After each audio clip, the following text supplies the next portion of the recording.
Hi, everybody. My name is Miles, and I'm with Peak Performers. Thank you so much for joining us today. We have an incredible panel lineup for you today to talk about AI, disability, and employment. And of course, as you saw earlier, the rise of the machine. We're not quite at the level of Terminator yet, but we're getting there, right? We're getting there. And today we want to talk a little bit more about that. And actually, to quote our esteemed president, Aaron Bangor, by the way, Disability in Central Texas is a nonprofit. And if you're part of a business, you can join us. And a not so subtle hint for you to check us out online. But Aaron said to me before this, when it comes to AI, hot air is in abundant perspective, but perspective is in far shorter supply. So, I think that that's really important. We hope that we're not contributing to that hot air and instead that we're contributing to the perspective. Without any further ado, Aaron, I actually didn't get a bio from you, and I apologize for that. I've been working with you for so long. So, would you mind actually introducing yourself and what you're all about? Sure, thanks, Miles. Yeah, we've done a few of these, and they're always fun to get together. And you do such a great job of pulling together some folks that talk about workforce and disability and that intersection and some of the commonalities for people with disabilities that share with people without disabilities in the workforce, but some of the specific topics. So my name is Aaron Bangor. I am chair of Disability in Central Texas, which is the local affiliate of Disability In, which is a national organization devoted to increasing disability inclusion in the workforce and the marketplace in general. My day job is with AT&T, and I'm actually repping Ability. Also, my shirt here, which is our disability-focused employee resource group at AT&T, which I'm on the national board of. And I'll just, as a sideline here, if folks are interested in learning more about how ERGs can help support a businesses or organizations disability inclusion practice, put that in the comments, and maybe we'll put together a panel, one of these future panels about it. But love it. Thank you, Aaron. With that, I'll turn it back to you, Miles. Well, and by the way, if you are joining us today, go ahead and drop your, real quickly, drop your LinkedIn profile into the chat right there. Say hello to the group. A lot of people are tuning in from all corners of LinkedIn and the United States. So we'd love to see you because a lot of the people that are joining this call are other folks that are similarly focused on disability inclusion within the workplace. So take a second to introduce yourself to the wider group. We'd love to have you. And by the way, if you do have questions throughout the course of this, we'll be pausing a couple of times as time permits to be able to answer those questions a little bit more specifically. And, I feel like nobody's really talking about AI, Hiram. Like, is that true? Never heard of it. Never heard of it. Well, Hiram Kuykendall is, over the last quarter century, Hiram has dedicated himself to increasing inclusivity in the digital accessibility space for both public and private sectors. Over his career, Hiram has overseen the development of some of the most heavily utilized applications in the public sector, in addition to supporting accessibility needs of organizations ranging from Fortune 500 to small businesses. Over the last 14 years, he has increased his scope to include organizational governance, including assisting organizations in creating and implementing actionable procedures. Hiram, thank you so much for popping on. Welcome. Little known fact, AI wrote that for me. No way. I'm kidding. I had to read my profile and I was like, yeah, that's good. I'm sending this to Miles. So my name is Hiram Kuykendall. I'm the Chief Technology Officer at Microsys. I started in accessibility in 1998 when we were banging rocks together, just trying to get JAWS to read authorware. And so over the years, I have a heavy technical background. So in this group, I'm going to get into the people aspect, but I'm going to do a lot of the technology talk, which works out perfectly because we were talking earlier and Donna is the people person. I'm the nerd, and Aaron has all the legislation you'd ever, he is the policy wonk, right? So you have ask your questions. You're never going to get this thorough of a group together again. I love it. And thank you, by the way, so much, Heather, Susan, Felicia, Allison, and Corey. Thank you all for joining us. I'm really glad to have you here. And please do drop questions, comments. There's Marianne jumping into the chat too. Welcome, Marianne. We're so glad to have you. And I know Marianne's coming in to kind of help represent the neurodiverse community and some of the work that she does with Neurodivision 2026. So please check that out too. Hello, Melissa, as well. All right, so Donna Bungard is the Director of Accessibility at Indeed, leading initiatives to drive inclusivity and workplace best practices. With deep expertise in disability inclusion, digital accessibility, and equitable design, she collaborates across teams to support Indeed's commitment to helping job seekers facing barriers find employment. Passionate about the intersection of disability inclusion and business impact, Donna advocates for future work where better work is truly possible for everyone. I love it. Donna, welcome. I probably should have gotten AI to shorten mine. Hello, everyone. Thank you, Miles, for having me. Hiram, Aaron, it's great to be on this panel with you. I'm really excited about the topics we have today. We have an incredible topic, and all joking aside, like I probably get 3 to 4 emails every single day with different businesses trying to sell me AI related services. So, and I just wanted to kind of start off the discussion today with I sat in on a webinar with staffing industry analysts, which is the largest kind of contingent of staffing professionals that come together. And it was kind of what you would expect. Hey, we were able to actually lay off a bunch of our recruiters and a bunch of our sources and replace them with recruiters. And we're now using AI in order to screen applicants. So whether we agree with AI or not, whether we think it's going in the right direction or not, I think it's here to stay. And I think it's worthwhile to talk about it, particularly from the impact that it's going to have on disability and employment, because this is something else that we should all be aware of. Normally, the unemployment rate for people with disabilities sits at around double that of people without disabilities. However, it recently was released by the Department of Labor that we are now sitting at 2.3x, or in other words, a 30% increase in just a single month when you compare people with disabilities to those without. This is obviously a very alarming statistic to me, and something that I think that by having these conversations now and talking about disability employment now, we can get in front of, because these systems are going to be impacting us for decades to come. And also, I would leave a subtle reminder to all the businesses out there that you may be using AI tools. However, the buck still stops with you. Ultimately, it comes down to you. You are the employer of record. You're making hiring and firing decisions. So while these tools can be advantageous to you, it's important that we implement them in a responsible manner that's going to be equitable to all people. So all sermons aside, we're going to start it off, and I'm going to lead this question for Aaron right there. So Aaron, mobility is a critical need for people with disabilities, since going to work on site can be a significant barrier to employment. Ask anybody that, say, for example, has to use the public transportation system here in Austin. It can be challenging sometimes. So what are some of the advances within transportation that you've observed, and how far off are we from having widespread autonomous vehicles? Thanks, Miles. I think that's important. Remember that employment is not the job. There's a whole network of things that go around that support the employment of anybody, and particularly folks with disabilities. And as you mentioned, one of those happens to be transportation. Getting to and from work, whether pre or post-pandemic, is still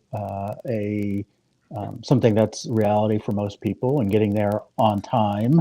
And if you've used mass transit in a lot of places, or particularly where there's spotty or non-existent mass transit, if you're not in a highly urbanized area, can be a huge barrier to employment. If you keep showing up late just because the bus wasn't on time, is an excuse, which means you either get fired for attendance issues, or you have to go to work super early to make sure that, and waste a lot of time just to make sure that that if things don't go as perfectly as planned, that you're not late. So autonomous vehicles does hold some promise for people with disabilities, particularly that aren't able to drive because of that disability, not just visual impairments, which is probably the obvious one. But one of the early concerns was, for instance, a requirement for quote unquote operating an autonomous vehicle was that you still had to be a driver. You still had to be a licensed driver. So kind of what's the what's the net benefit here to people with disabilities if the same barriers that existed prior to the introduction of autonomous vehicles persisted? And then typically you wouldn't design a motor vehicle that's operated by a driver for somebody with a disability that didn't cause them to drive. So for instance, you wouldn't design the more and more digital interfaces on cars these days, particularly advanced cars that would be autonomous, with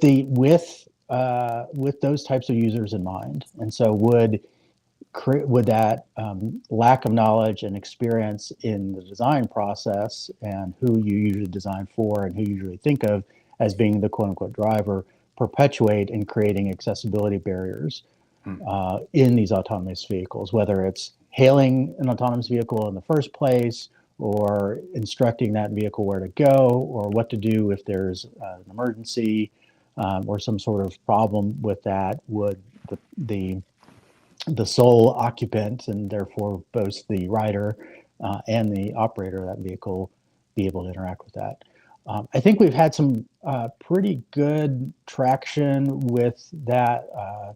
I know there have been some of the major manufacturers have put some thought into that and done research with people with disabilities to make sure that as the autonomous vehicles are being designed from the ground up to think about digital accessibility, but also the physical accessibility of these vehicles so that we can actually realize one of the main promises of this, not just as a convenience for people who already can reliably use transportation to get to and from work or to and from the grocery store or pharmacy and those sorts of things, but to really kind of see the promise of autonomous vehicles to get people moving.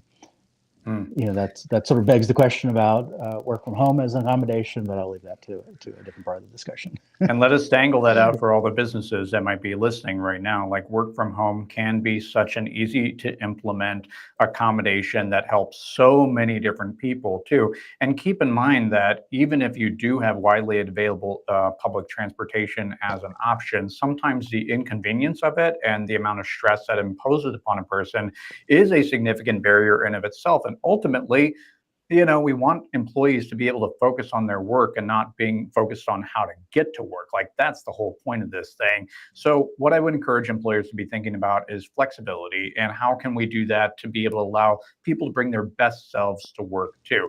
Remote work's not going to work for everybody, and we are excited about autonomous vehicles in the future, but we still have a long way to go too. Hiram and Donna, anything you'd add? I would take us in a slightly off direction, so I better not speak. But once you get to work, we were experimenting with RFID tags, and we were experimenting with ways for wayfinding, and AI with its incredible pattern recognition capabilities is opening it up. And something I didn't say at the beginning, any technology we talk about today, this discussion will be obsolete before we finish the finish the seminar. So, I would say that we're not at the beginning of AI. We're at the beginning of AI. We're not in a bubble. It's not going away. To the complementing thing to what Aaron was saying is, once you're at work, how do you navigate? And I think AI, and I'm just going to kind of stop it there. I think AI offers some wonderful things that will happen in the future. I don't think we're there yet. I wanted to pause real quick and say welcome to Stephen, welcome to Frank, welcome to Demetrius and Chantel. Glad to have you all here, and thanks for dropping in your LinkedIn profile. So glad to have you all here, and glad that you found out about it. Sorry, didn't mean to cut you off there, Donna. Go ahead. Not a problem at all. No, I just think one of the ways to level set as we move forward that again complements what my co-panelists were saying is that we have to remember that AI is not actually intelligence, it's a tool. And like any tool, whether it be a hammer or an advanced language model or large language model, it's only as good as how it's used and we need to be sure that we're putting the trust in in the capabilities it has, and not, frankly, the hype around it. There are so many wonderful, wonderful things AI is already doing and has the potential to do.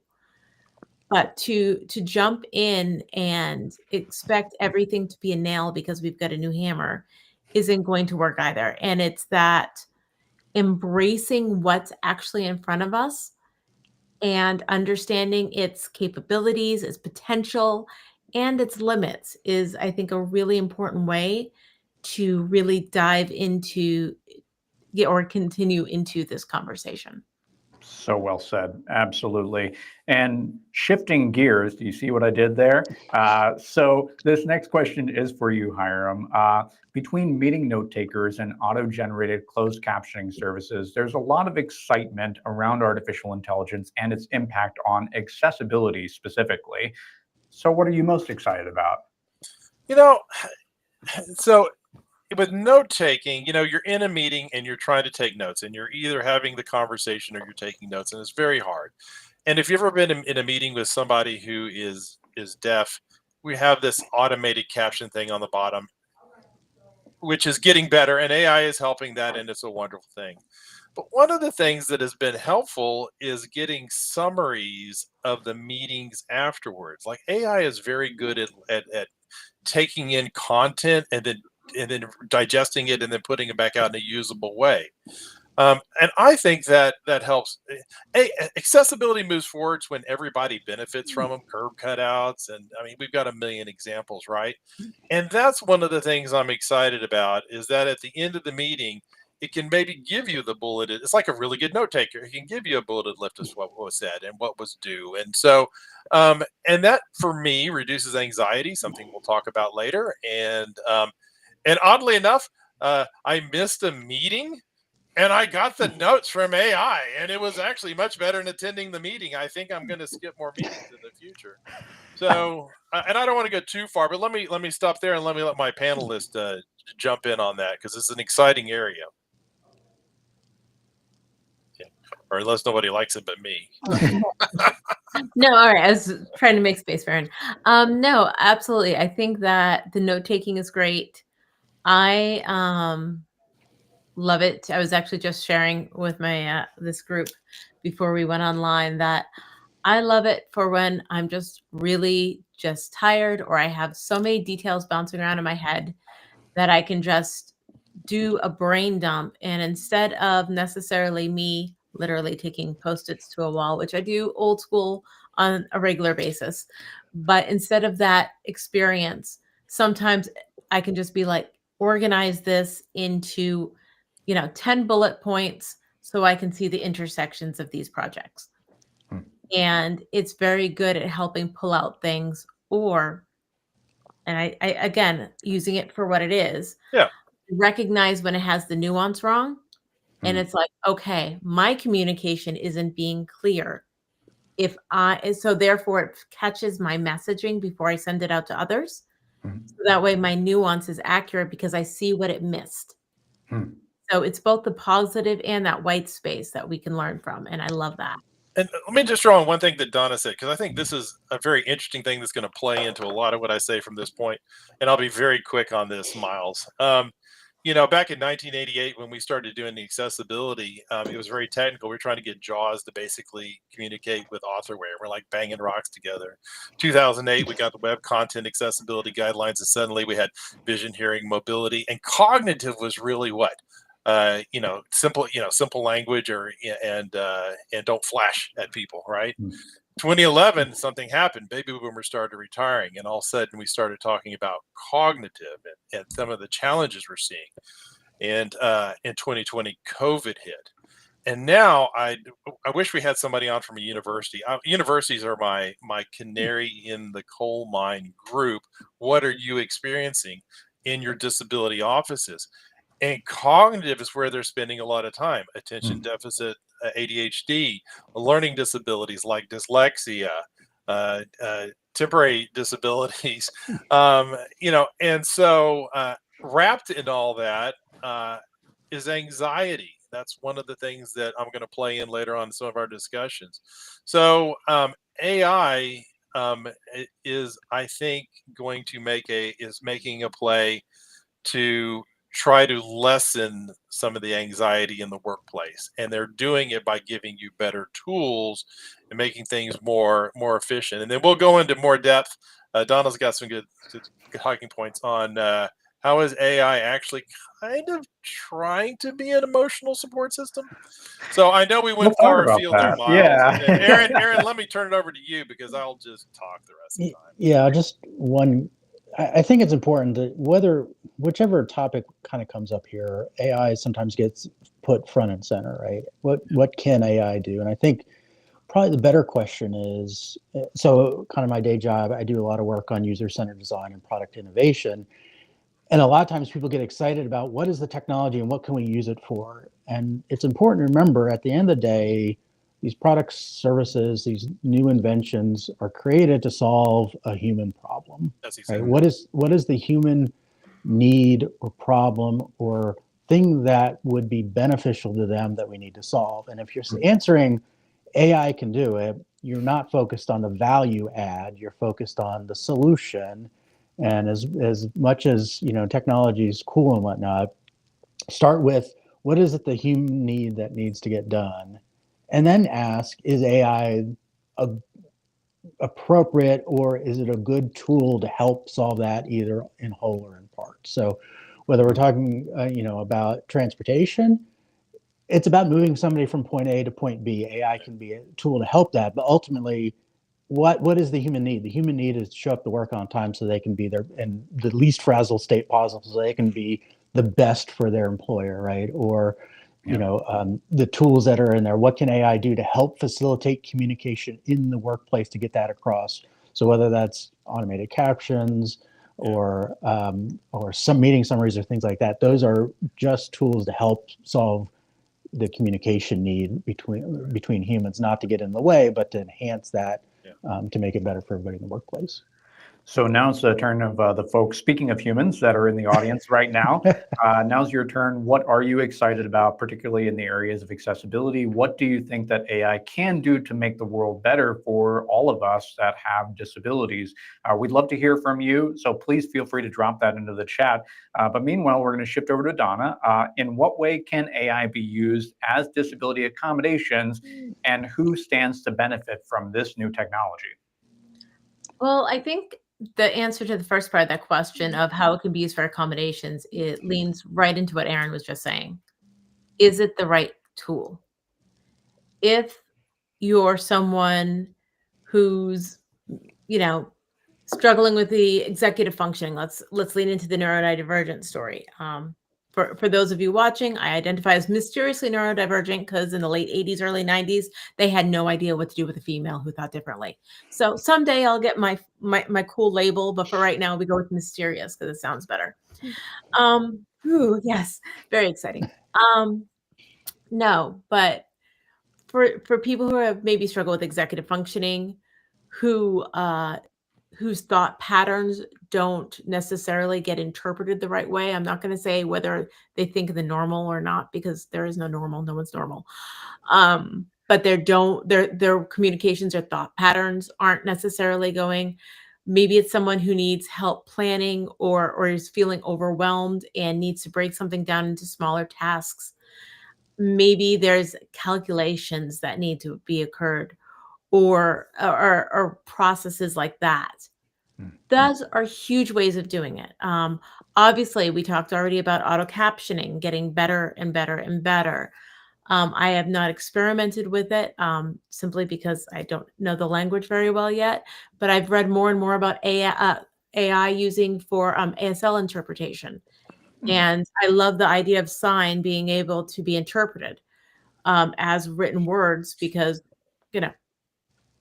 equity.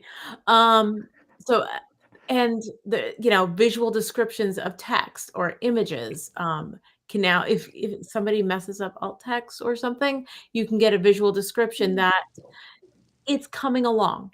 None of these technologies, I think, are going to be check and done. But the idea is, what is the human need? and how can it support it and augment it. It's not undeniable trust in this resource. It's any more than you trust the hammer to automatically hit the nail. You're using it and being mindful along the way. And then who can benefit? I think it's anybody. I it doesn't matter to me if, I'll lead, as I said,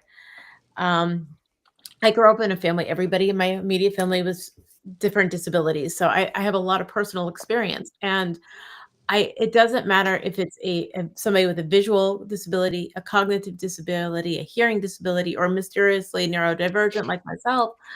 The truth of the matter is sometimes you're just having a bad day.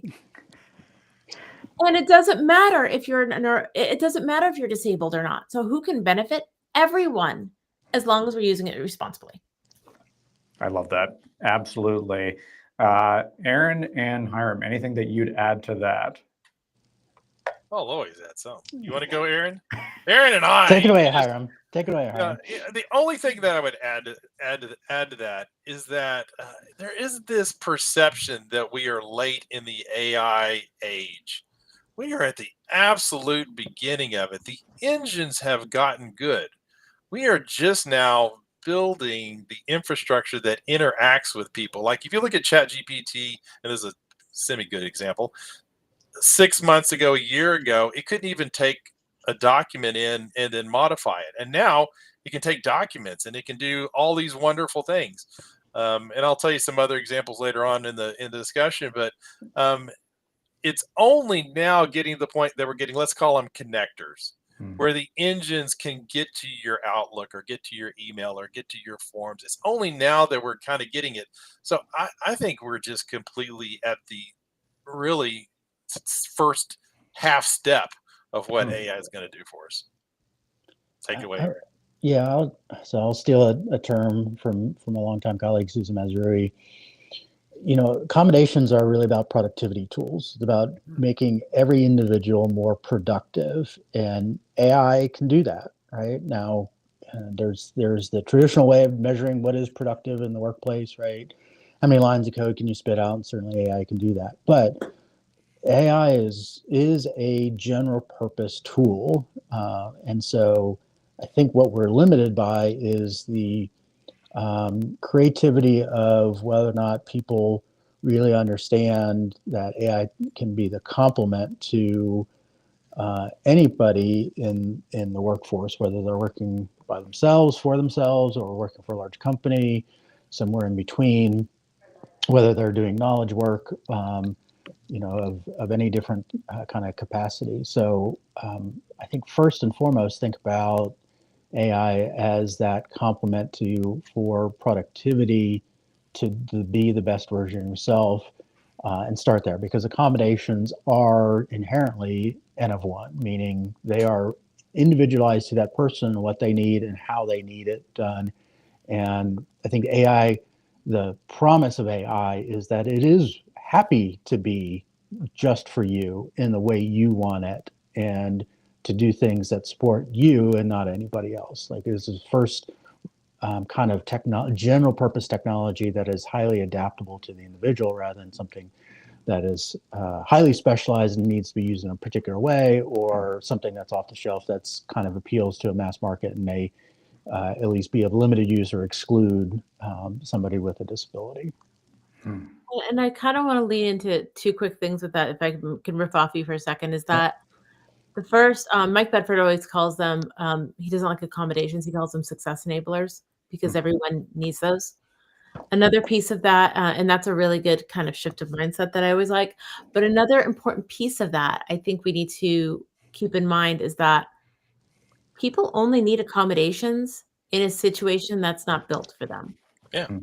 It is, and this is obviously not so much for the panel, but for those of you at home, keeping in mind that, if you were in a situation where everybody speaks a different language, or everyone signed and you didn't know sign, or something like that, captions are your success enabler. So I think that when we think through accommodations and AI's role, we also have to think of, is there an opportunity to build ecosystems where nothing is necessarily an accommodation, That's where exactly we right. just have different variations. Well, I love and that. Anna in the chat window said AI has become the best copy editor I can find. Since I use speech to text, there are always errors. Running my data through AI helps me clean them up so I can write them effectively. So she's making her own accommodation. So what I'm saying is that the tools are very rudimentary right now. You're finding your own solutions because we're early on. I mean, already Microsoft is embedding Copilot into everything. Like, you can feel the tendrils. We've got the engine, and it's good, but the tendrils are slowly coming out. And then what's the hallmark of AI? Giving users control of their environment, right? That's a big thing on the digital side. We want you to be able to change colors and sizes, and we want to give you control over things. And Yeah. I don't think we're there. AI offers that promise, but we're at the very earliest stages of that. And I did want to highlight, actually, Claudia, thank you for jumping in, Claudia. And she highlighted she's a job seeker. Many of the people that jumping on today are job seekers. So I want to actually kind of throw out something that's going to be useful for them. Not that all this content isn't, but you know, a lot of people come to me with reservations that they have about applicant tracking systems. And now we've kind of taken it to the next level, that not only are you getting fed into a gigantic database, but additionally, AI is probably going to screen your resume first. If you're applying for a large company, it's likely that AI is screening your resume first. And to some degree, it might be making various different decisions, especially like companies such as Amazon have this in spades right now. So, Aaron, do you think this is a good idea? Well, yeah, a little bit. I would say yes with a but, or no, but with an if, right? Old Simpsons reference for folks who've been around a while.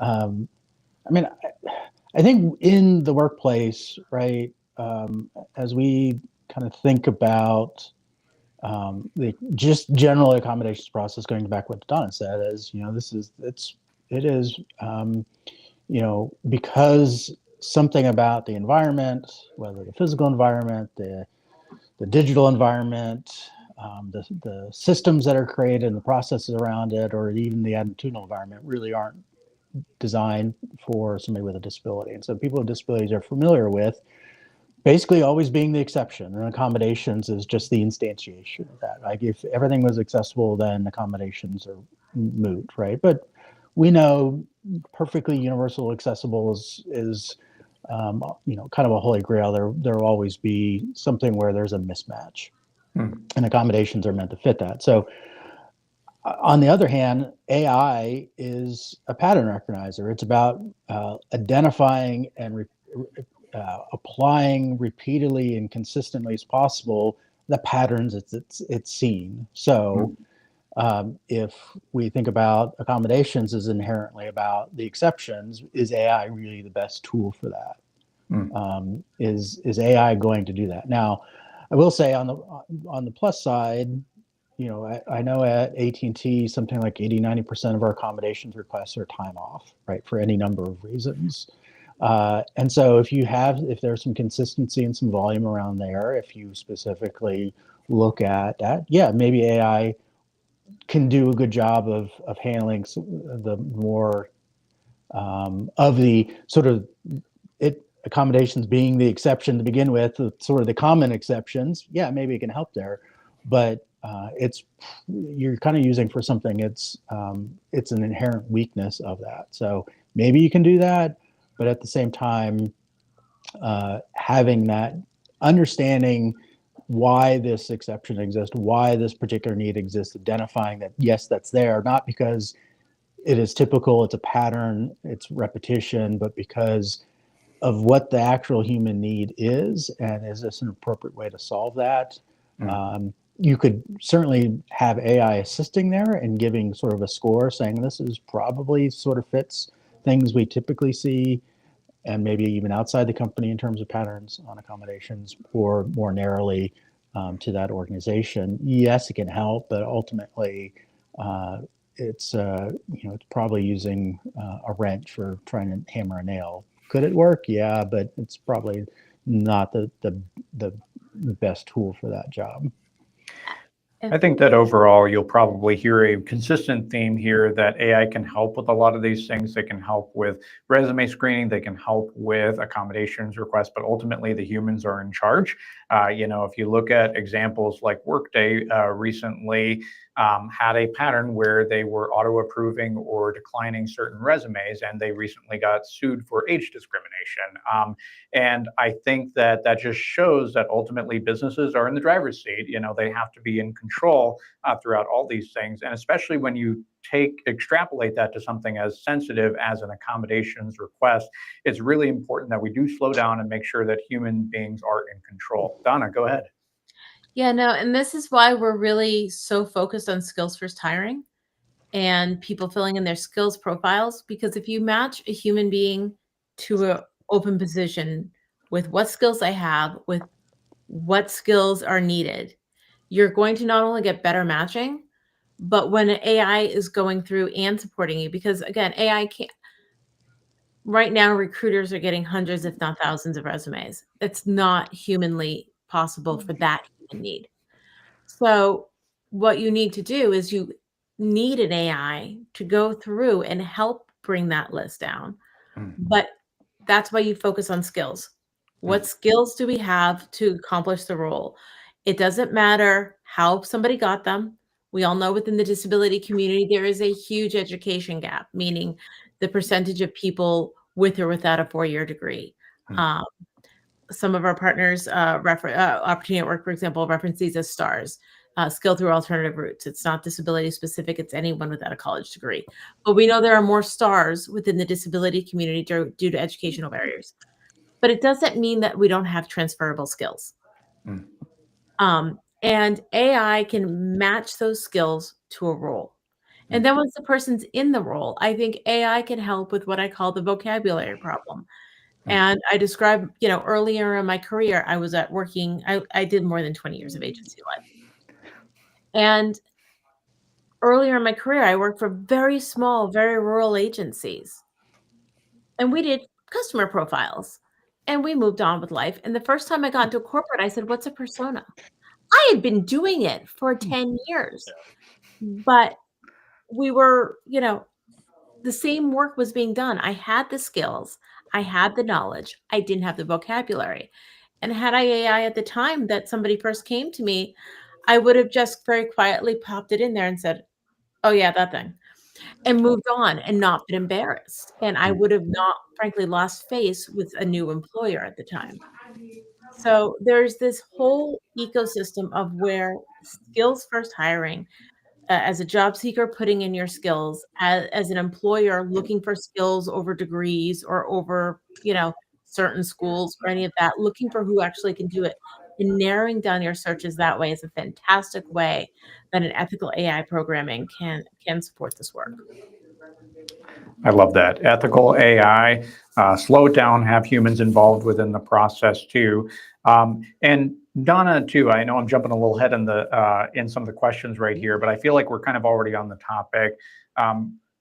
As employers are implementing tools that are screening resumes en masse, what kinds of things do they need to be cognizant of different hiring barriers that people with disabilities may experience? I know this is a big question, but what are some of the high level things that they need to be thinking about? Well, first, high level, go for skills. Yeah. Don't go for certain degrees. Don't assume that maybe gaps in the employment are referencing anything. Frankly, anything from a parent taking time off when a child is young, to somebody acquiring a disability, to somebody just taking a sabbatical. There's a million reasons for an employment gap. So not necessarily looking at it in that light. Instead, just focus on who has the skills for what, and go from there. That is the biggest, most level setting thing we can do. And then obviously look at your vocabulary you're using. I always suggest employers start with their job descriptions. Um, a lot of people have, not people, companies will have an old disclaimer that says you will be required to sit for long periods of time, stand for long periods of time, lift 25 pounds, do this, do that. I one time had a role. I ended up being there for many years where they had all of that, The heaviest thing I lifted was my laptop. Now, yes, it was the early 2000s, so it was a lot heavier, but it did not make 25 pounds. Yeah. Like, that and the cup of coffee barely got to 15, and it was a very large cup. Um, but the point is, like, really think through what are the skills needed in that job description, and Mm. how are you presenting it? Are you making it sound as though you're, looking for somebody who can do no matter what happens to show up that day? Or are you looking for somebody to fill a specific role? Mm.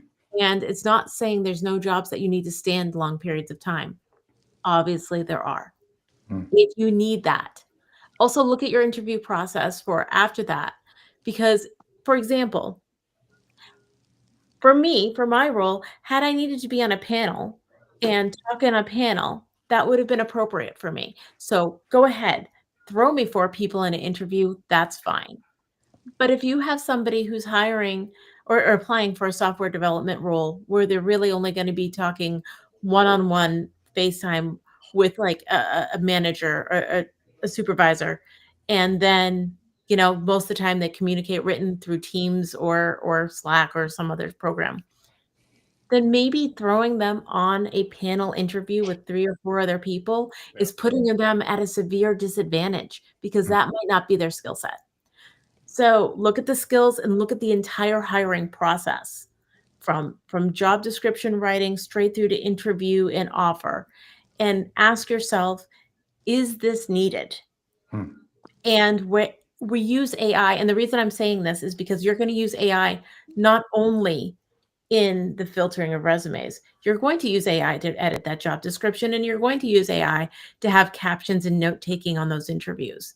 And if somebody is a brilliant writer, coder, artist, carpenter, whatever, and they're maybe not the best at, or the most comfortable with public speaking, those notes in those AIs are going to reflect a poor interview when the Mm. truth is they're just not being set up. So it's really an entire process. And also, one last note is understand that there are intersectional barriers. Mm. Um, Disability is our focus today, but disability doesn't stop somebody from being white. I'm going to describe myself white, female, closing in on 50, not quite there yet. Um, wears glasses, prolonged walking. I still get a little bit of a limp. I have a lot of stuff. And only a little bit has to do with that mysterious neurodivergence, which is actually what impacts the most of my life. Mm. Such a good call out, Donna. Thank you. And I feel like this is something that both you and Hiram are going to want to chime in because many of the people that are job seekers that are tuning in right now, by the way, thanks, Shannon, for highlighting Launchpad Job Club. Fantastic local organization. Peak Performance is a sponsor. Can recommend. So definitely check that out if you are a job seeker. But the next question that I have is where AI maybe, in my opinion, might overstep its bounds a little bit. But again, I'm curious what your opinion is. So virtual interviews like HireVue is something that our viewers may have experienced in their job search. This is basically where you log in for an interview and then you're looking at a camera and then you have a question that prompts up on the screen and then you are prompted to answer that particular question. So I guess I want to ask, like, what are these virtual interviews? What's going into the algorithm to evaluate candidates, and how can companies use this kind of technology responsibly? Hiram, do you want to start this off? Yeah, and this is the one that causes me the most concern. And I'm just going to nerd on you for a minute. Really, prompt engineering is a thing. And a matter of fact, there's some good things right now talking about how ChatGPT and the steps you need to do to write a good prompt. And you never know how AI is going to interpret it. So if I was going to say, I'm going to write an engine and we're going to interview Miles, or I'm going to have ChatGPT or whatever, right? I'm going to interview Miles, right? And I'm going to say, I'm looking for somebody that's a good communicator. Is he making good eye contact? Is he speaking clearly? Is he delaying before he answers? And I put all this thing into my prompt, and let's say Miles has a stutter, or let's say Miles has a few ticks. Um, AI is going to look at that and it over accentuates things that are really not necessarily an issue. And so right now, the way code is written for AI is becoming codeless. And let me just give you an example. I went into this tool called N8N. And basically what I did, as I said, I've got ChatGPT as my engine. I'm using Gmail as my email. I got a Google Sheet out here with a list of email addresses. That's all just the pieces. Now, how do I put it together? I literally go in and say, you are a helpful system. You have access to Google Sheets named Teams email, which contains email addresses, and use that sheet to send emails. That's it. I'm not coding anything anymore. And so I was thought what was going to happen, and I swear this is relevant. I thought what was going to happen was I was going to be able to say things like, hey, email my team that I'm going to be late 10 minutes. And it did that, and it did it fine. And so I was like, well, I wonder what else it could do. So I was like, email Hiram Kirkendall the meaning of life. And it came back and it said, hello, Hiram Kirkendall. The meaning of life is a philosophical question that's been pondered for centuries. I'm like, whoa, these systems act in ways we can't interpret. We are not to the point that you turn it loose. There has to be human intervention. And the digital interview is the one that concerns me the most, because you're talking about taking nuanced things and you're going to take little things and you're going to magnify it out. And we don't that's the opposite of what we want. We're going to lose good candidates like that. And it's the same way in text. We have a system that goes through and analyzes VPATs. It's part of this. It's a big need that we all need. But the problem is, even if you have a minor issue, let's say you have a few things that don't have alternate text, AI knows that's significant because we told it in the prompt, hey, that's a significant error. And so it blows it up perhaps bigger than it should be. So the whole prompt engineering is very problematic in interpreting gestures and facial features with intent or ability. Boy, that is a slippery slope. The last thing, and I'll stop, I promise. Donna, what would you add? Oh, sorry. Go ahead. One more thing, and then I'll stop.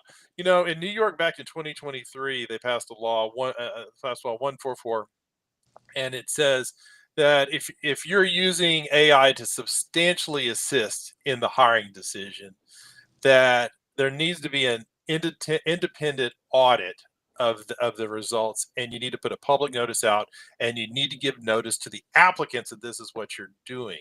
And I really kind of applaud the thought behind this, because we are not to the point that we can delegate authority. We can delegate responsibilities. I can delegate tasks, but I can't delegate that authority. That's the way I land up in court. And now I'll stop, Miles. Thank you for letting me get to that. Oh, you're good. I personally feel better. This is like a therapeutic session. No, I feel that. I think that there's a whole lot of barriers that will be accentuated in a completely non-human exchange. It's everything from disability to accent to apparent facial structures are not always the same. Though the technology has gotten better, race has not historically done great. We've not historically done great with different races with visual technologies. On and on and on the list goes. And again, nobody is just disabled. There's something else too. We all are. We're human. We're all multifaceted. So can AI support and augment an interview process? Absolutely. But at the end of the day, it is both a job seeker and an employer being interviewed. And when only one person shows up, it's problematic. Oh, I love that. When only one person shows up, you got an issue. Everybody write that down. I'm going to steal that from her. Yeah. That is brilliant. When note. only one person shows up for an interview, that's a problem. The AI is not a person. Yeah. I mean, it's hard. And So we had a person that actually chimed in that said HEB, which is a local grocery store chain here in Austin, uses HireVue. So yes, these tools are out here in the wild. And by the way, it didn't show me your name, but what I can tell you is that sometimes with HireVue, you can practice a couple of times if you do need to use the tool. So do make sure that you take advantage of that. And keep in mind too that within the HireVue specifically, there is a way to request an accommodation. I can't promise how easy it is going to be to ask for that accommodation, but if that's the difference between you getting a job and not getting a job, I would encourage you to seek out that accommodation to support yourself. Donna, go ahead. yeah, and that just a final thought on this is that also keep in mind that if you are in a situation where, shall we say, only one person shows up, that doesn't actually reflect necessarily on what your work environment's going to be like, though, because in some of these companies, the person you're working with or the people you're working with aren't the ones who are picking that tech. So keep in mind that as much as I clench up when I think about that, that's not necessarily reflective of it. So we'll get to a point where it's going to support us, but right now we just, I think, have to be mindful. We're really early. Well, and speaking of time, we are running about 10 minutes away, so I might have to speed up on the questions here a little bit. But I wanted to direct this next one to Aaron. So with an increasing number of tools being used to evaluate performance, some companies have taken this as a signal that they can lay off managers. So could you speak to the importance of still including humans and still including managers, but also how can we use AI in order to measure performance in a way that's human positive? I mean, I think I would answer not because we definitely need the managers, and that's, I don't think, an excuse, and not because it's AI, but because the main benefit of a good manager is not assessing performance. That is a task they need to do. But a lot of what managers need to do are about developing that person, helping coach them, help direct them, helping make sure that they are working well within the organization, that the right connections are in place to do their work, to make sure that work is valued by the organization, to make sure that person is assigned work that is valuable to the organization in the first place. These are things that are not strictly about how many widgets did you churn out today, right? Which is maybe assessing productivity. So yes, now from a manager standpoint, could one of the tasks they have in terms of assessing performance be delegated in whole or in part to AI to help support them? Possibly. But I would say a lot of times, rather than measuring things that are important, we measure things that are easily measurable. And are the easily measurable things about what people do and how they do it and the impact of what they do, is that really easily measurable? In some contexts, sure. In other contexts, it's not. And in the vast majority of contexts, it's probably a little bit of both, right? So can AI, impact managers and the work they do and so forth? Sure is. But again, let's think about what the role of a manager is, what it ought to be. Can it help support them? Yes, if done judiciously, but not just because, well, AI is great and therefore AI will just apply AI to everything. It's not. I'm originally from Maryland, so it's not Old Bay seasoning we can just sprinkle on anything and makes it great, right? It's a little bit.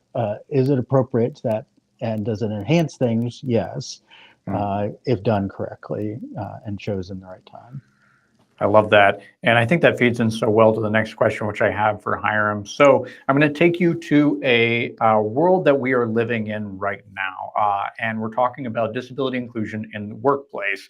So we have very real situations that are happening right now where we have neurodiverse workers working within your workforce, and they are interacting with ChatGPT or other AI tools in order to get instructions about how to navigate sometimes complicated interpersonal relations, or how to show up at work, or how to appear professional, so on and so forth.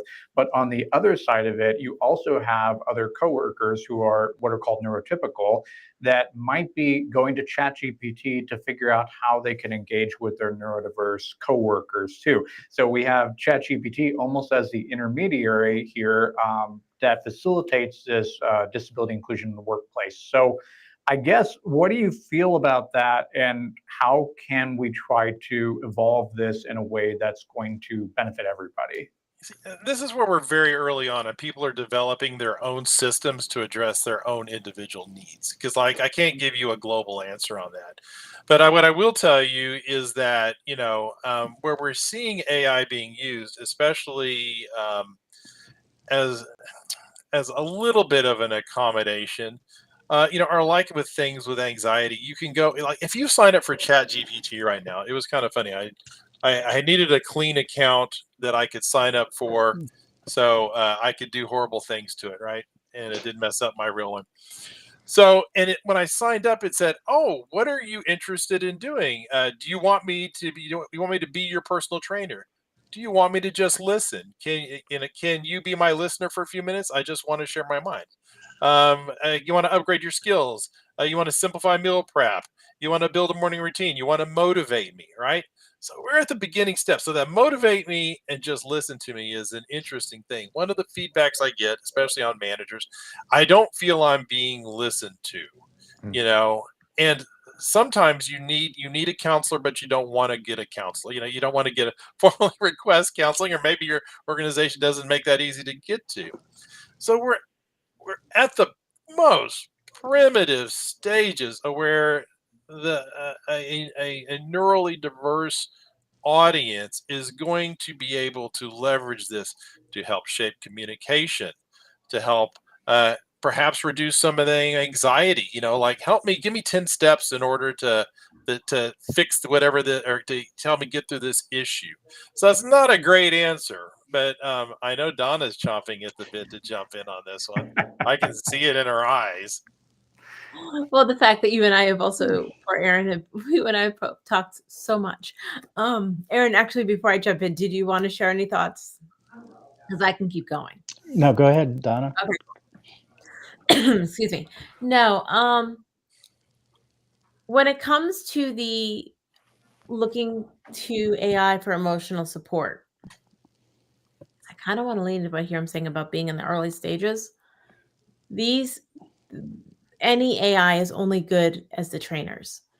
We do so much work to make sure our work is ethical and responsible and all of these wonderful things. But that takes a team constantly being vigilant. And you don't always know what some of these AI models are trained on. Mm.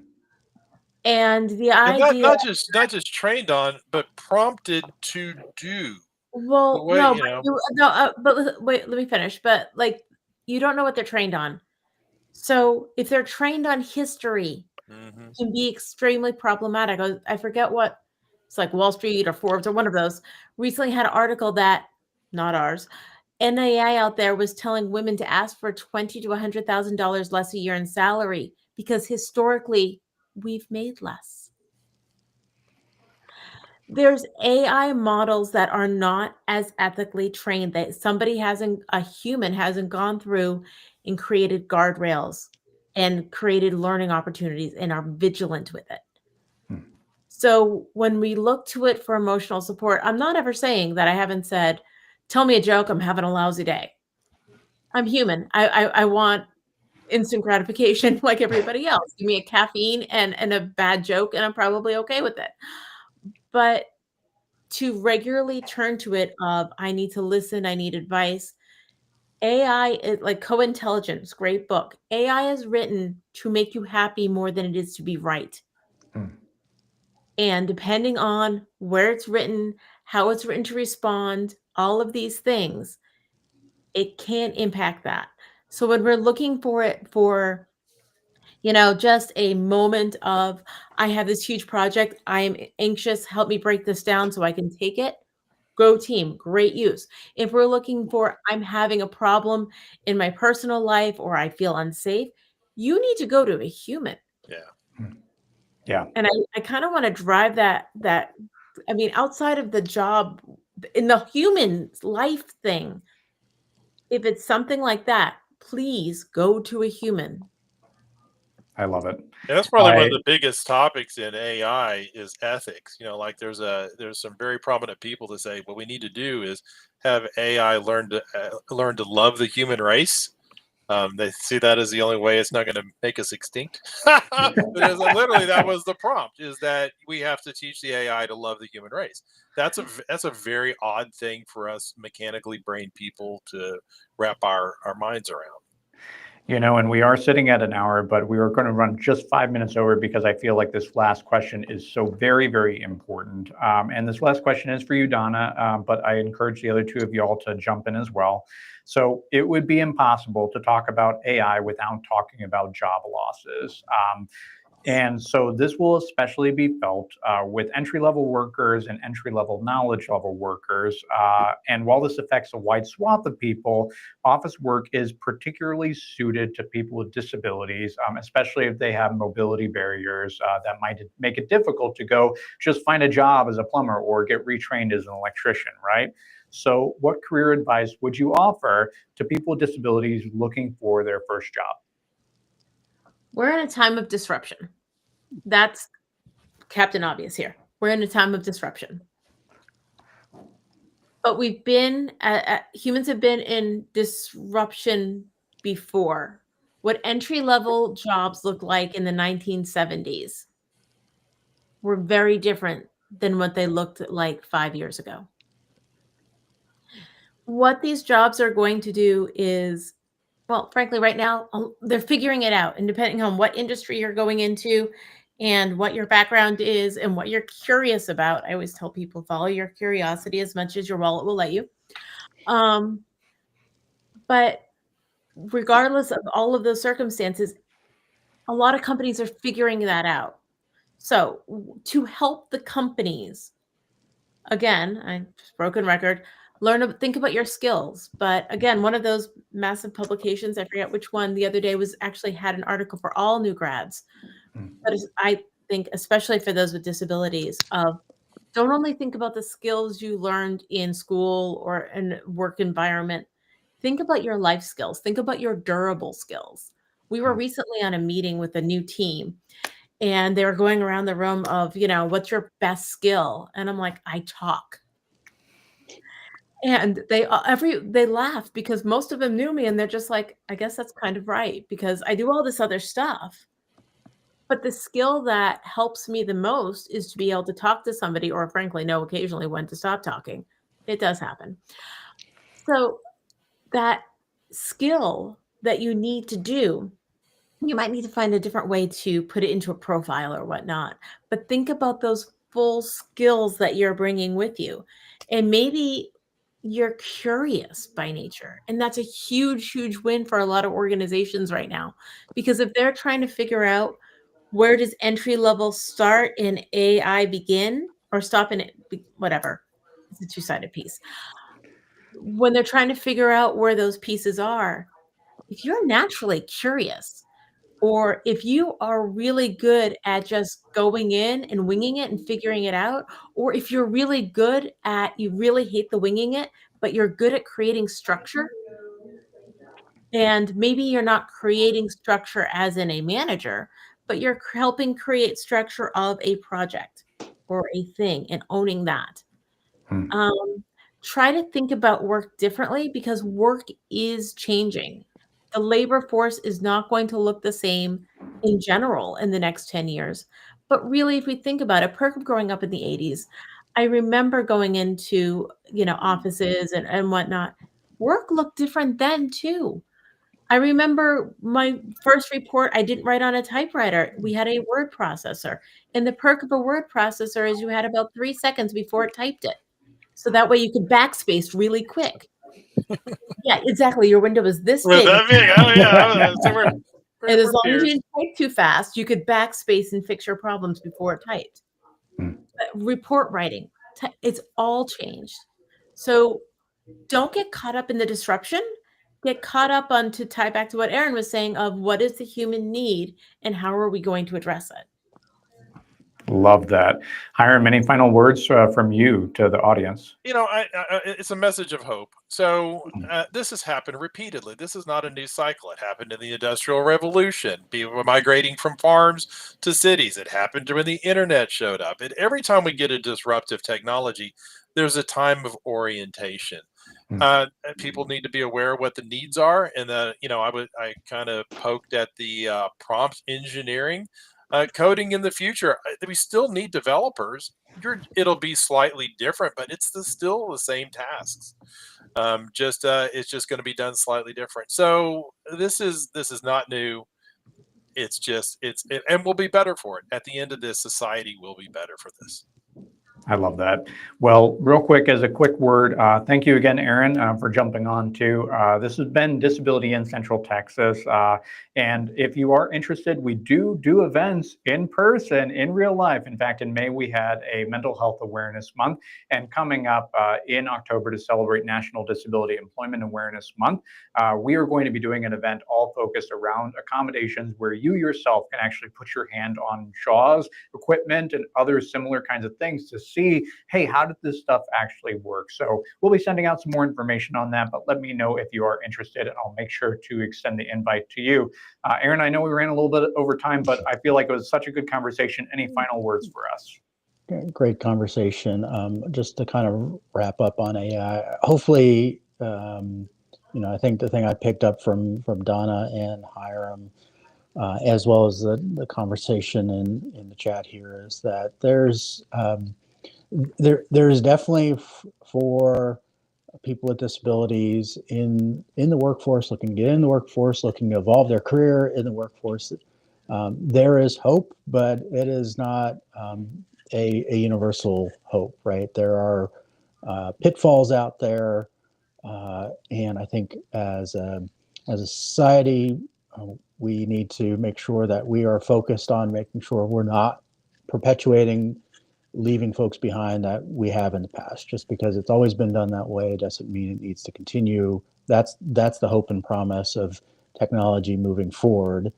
AI is the latest example, and perhaps one of the in history, one of the biggest examples of that. But at the end of the day, we're in control of how that gets built, how that gets used, as the humans, and we can bring our perspective on making sure that we are getting the best out of people, as managers, as coworkers, as leaders, in not only within the workplace but across the country and the world. So it's a great place and time to be in, when things are. We have some influence on how our future turns out. So please, everybody, I'd love to continue the conversation. And speaking of that, next month, we're going to do another one of these virtual ones before we do the one in person in October. And we do these as Disability in Central Texas to get folks together to talk about these issues around disability inclusion in the workplace, because it's an important topic. It really does have an impact at the end of the day, not just on individuals with disabilities and their families and their networks, who can get gainful employment and keep that and advance in their career, but really helps us out as a country and a world, that we're putting everybody who wants to work, can work, to find ways to get best. I'll turn it back over to you. Oh yeah, and it looks like Aaron's running into some technical issues there. His screen just went black, but that's a great way to wrap it up. So thank you all for joining us. Thank you, Hiram. Thank you, Donna. Thank you, Aaron. And thank you for everybody that joined us to see us live. Until next time, this has been Miles from Peak Performers and Disability in Central Texas, signing off for now, and stay human, y'all.